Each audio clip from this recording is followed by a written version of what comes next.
Assalamualaikum warahmatullahi wabarakatuh. Saya Faradila Eka Pratiwi bersama Muhammad Rizky Diva Mahendra dan Ruth Angelina Sirait akan memaparkan hasil diskusi kami, yaitu persamaan diferensial biasa order 1 pada keadaan free fall.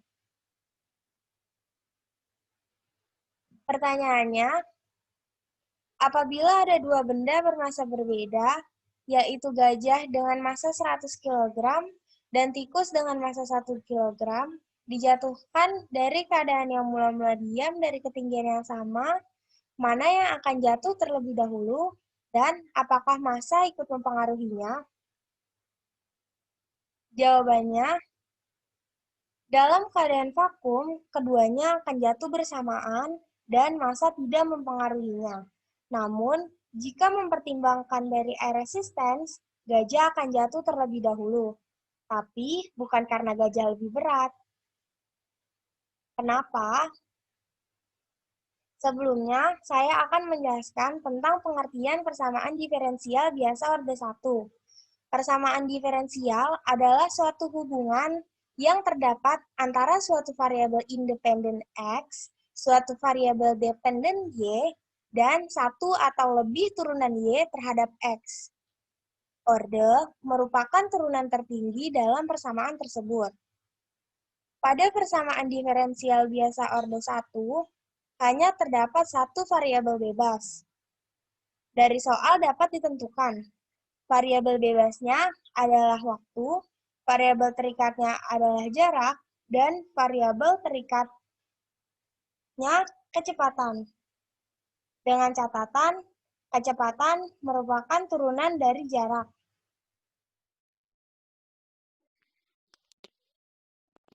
Dalam peristiwa dijatuhkannya gajah dan anak dari ketinggian tertentu di dalam fisika dinamakan free fall atau gerak jatuh bebas. Gerak jatuh bebas adalah keadaan di mana benda bermassa m yang saat awal dalam keadaan diam lalu jatuh dengan kecepatan v sehingga berlaku hukum Newton 2, yaitu F sama dengan M dikali A, atau gaya sama dengan massa dikalikan percepatan. Ada dua keadaan dalam peristiwa gerak jatuh bebas. Yang pertama, dalam keadaan vakum, dan yang kedua, dengan dipengaruhi oleh air resistance.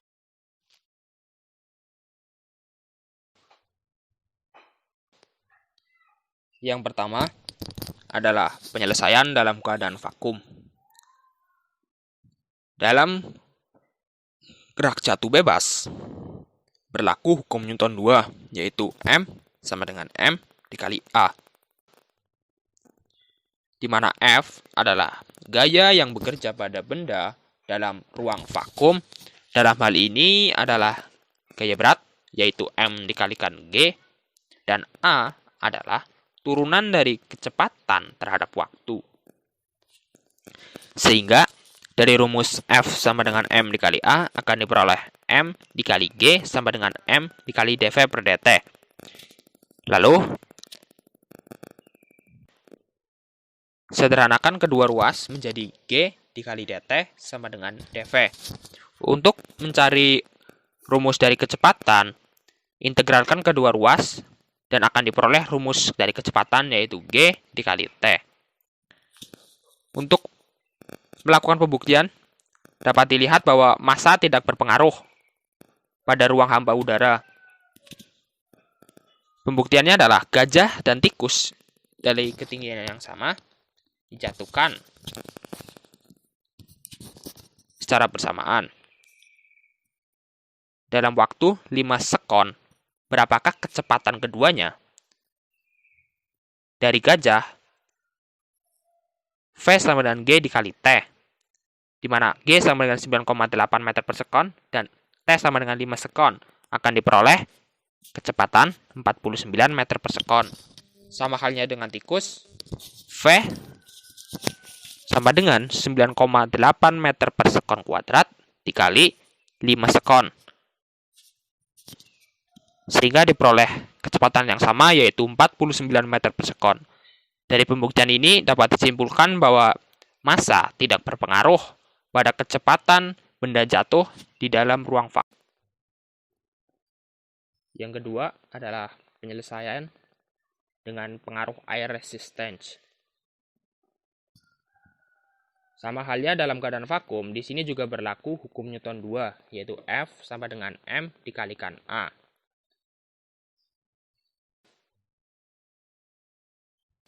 Di mana gaya yang bekerja dalam ruang terbuka ini ada dua, yaitu gaya ke bawah yang dilakukan oleh gaya berat, yaitu M dikali G, dan gaya ke atas, atau gaya yang berlawanan dari air resistance, atau kita menyebutnya Fu sama dengan min C kali V.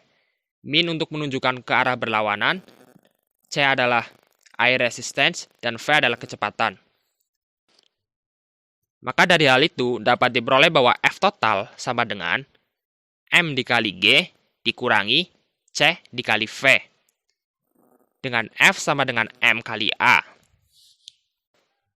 Lalu, substitusikan A sama dengan dV per dt pada persamaan tersebut. Sehingga menjadi M dikali dV per dt sama dengan M dikali G dikurangi C dikali V. Sederhanakan kedua ruas menjadi dV per dt sama dengan G min C dikali V per M. Dari persamaan ini dapat dilihat bahwa ini adalah bentuk sederhana atau linier dari persamaan diferensial biasa atau linear. Persamaan ini dapat diselesaikan dengan faktor integrasi yang akan diperoleh rumus yaitu F T sama dengan Gm per C dikalikan 1 min E pangkat min C per M. Dapat bentuk implisit dari persamaan diferensial biasa yaitu G sama dengan dV per dt ditambah C per M dikali V. Untuk mengubahnya ke bentuk eksplisit, kita menurunkannya dengan faktor integrasi. Rumus dari faktor integrasi sendiri adalah QT sama dengan dV per dt ditambah PT dikali Y. Dari soal, kita dapat menentukan PT-nya adalah C per M, QT-nya adalah Q. Selanjutnya, kita cari faktor integrasinya, yaitu mu T sama dengan E pangkat integral PT dt. Nah, integral dari dt kan adalah T, sehingga hasilnya mu T sama dengan E pangkat CT per M. Faktor integrasi ini kita kalikan kedua ruas dari bentuk implisit tadi. Sehingga didapat hasilnya E pangkat CT per M dikali G sama dengan E pangkat CT per M dikali dV per dt ditambah E pangkat CT per M dikali CV per M. Selanjutnya, persamaan yang ini kita dapat menyederhanakannya menjadi persamaan seperti ini. Kenapa? Misalnya, E pangkat CT per M adalah U, dan V adalah V. Turunan dari U dikali V adalah U aksen dikali V ditambah U dikali V aksen. Hal itu juga yang berlaku pada persamaan ini, sehingga bisa disederhanakan menjadi turunan dari E dikali CT per M dikali V. Selanjutnya,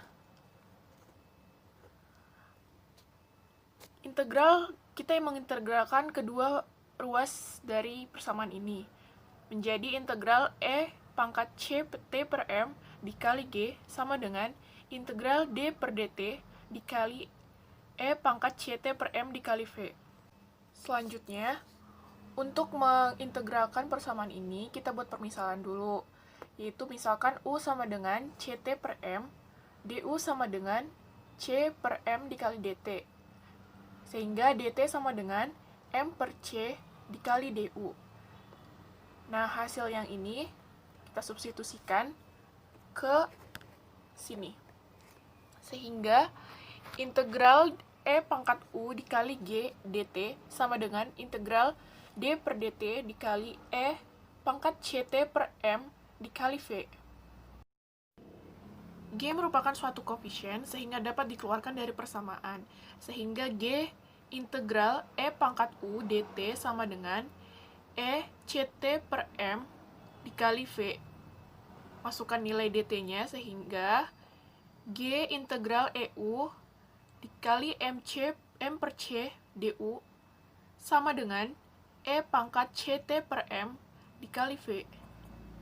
MC-nya merupakan koefisien juga sehingga dapat dikeluarkan, sehingga G M per C integral E pangkat UDU sama dengan E pangkat CT per M dikali V.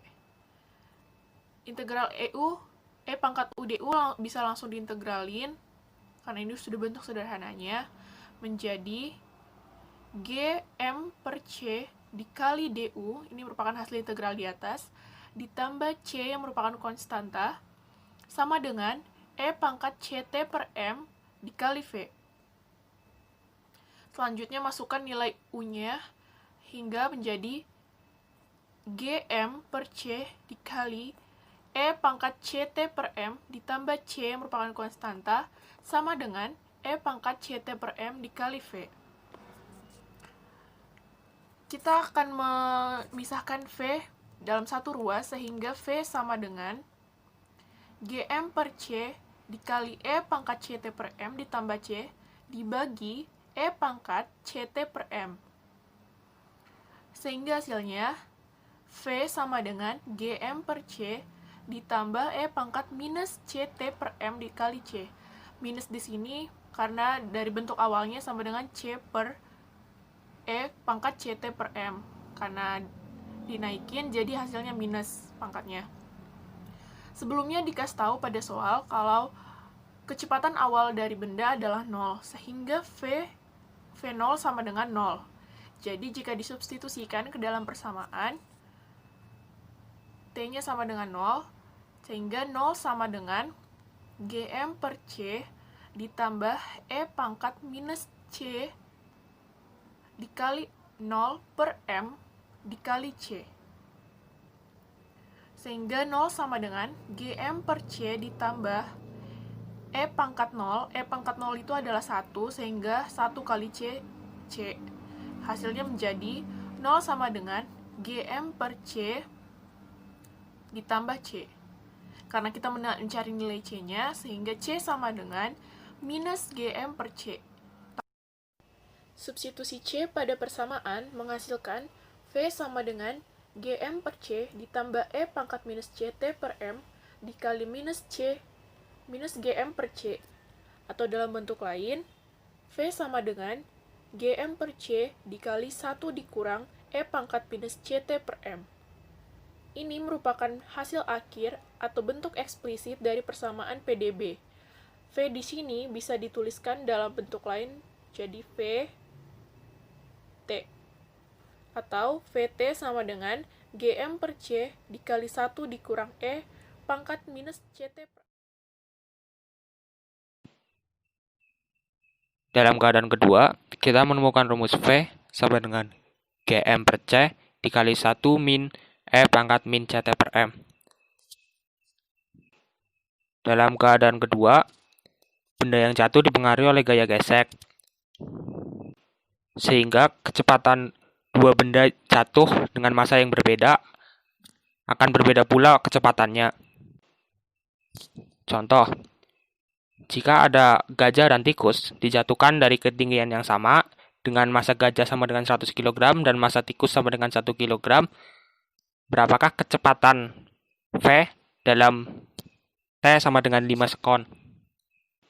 Kita dapat menghitung kecepatan V dengan rumus yang sudah dijelaskan tadi. Maka akan ketemu V dari gajah adalah 900 per C min 900 per C kali E pangkat C per 25. Sedangkan V dari tikus adalah 9,8 per C min 9,8 per C dikali E pangkat 5C. Dari kedua hasil tadi, bisa dilihat bahwa V gajah lebih besar dari V tikus. Jadi, dapat disimpulkan dari peristiwa jatuhnya gajah dan tikus dalam keadaan tinggi yang sama dengan massa yang berbeda jauh, keduanya akan jatuh bersamaan jika dalam keadaan ruang vakum. Namun, gajah akan jatuh terlebih dahulu apabila dijatuhkan di dalam ruang terbuka yang terdapat hambatan udara. Hal ini bukan dikarenakan massa gajah yang lebih besar, namun karena adanya gaya gesek udara atau resistensi udara, sehingga gaya ke bawah akan diperlemah. Namun efeknya akan sangat besar jika gaya ini melawan benda yang ringan, sehingga gajah akan jatuh